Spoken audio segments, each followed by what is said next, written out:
as a horse person that has all this experience, do you have any that either are like, oh, I saw this movie, it has horses in it, and it's absolutely terrible, it's not like that in real life at all, or the opposite, you're like, oh, this is a wonderful movie, it very much encapsulates either like the relationship where the character has good leadership and presence and awareness like you're talking about, or there's great writing or anything like that? Honestly, there's nothing that right now comes in my mind of movies, or I do books. I soak up books, I devour books, and if you would think like what a movie that just, but it's not, I would have to see it again, but Black Beauty at the time, because that's a Frisian in the movie, that's the breed, the Frisian, and that's the horse that we have. That's the only thing that I can think of when you ask about a movie. And we did see Seabiscuit.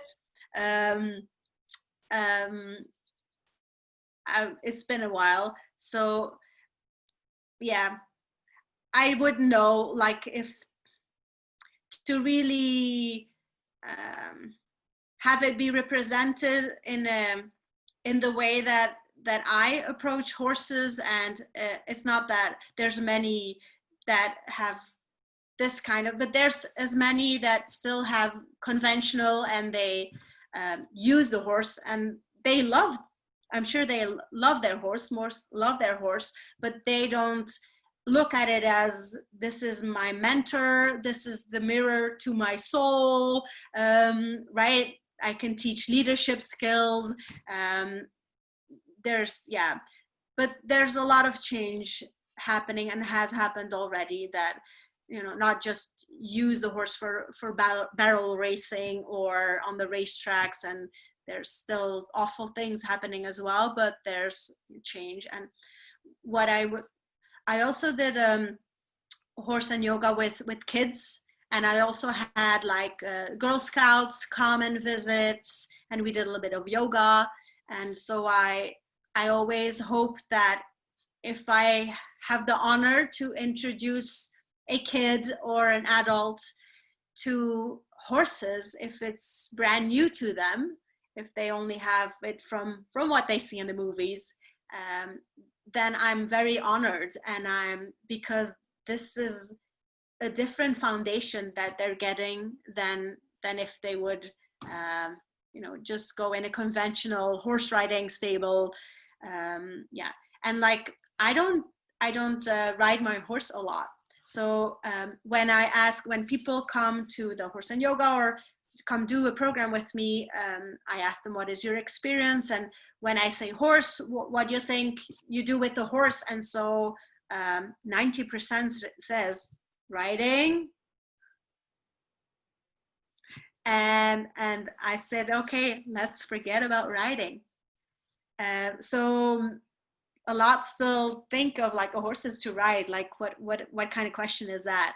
And while a horse can help people with self-development, it's just too crazy what a horse can be for. And when I introduce someone to a horse, we start from, I call it from the ground up. You're first same as the horse. I also tell people, like, this is like an 1,100-pound horse. Also a good tip, if you go on vacation, a lot of people, when they go on vacation, there's horse riding offered. So, okay, let's do that. And then I think, okay, these horses are trained and all that, but it's still a prey animal that you don't know. You put you and your beautiful life on a 1,200-pound horse that you don't know, and you go off for a ride on the trails or on the beach. This is a prey animal. Survival first. You're not a leader because you don't know, what the heck you're doing. Probably you're just following the herd. And so this animal is survival first. So if something happens, you put your hands in, it can be disastrous.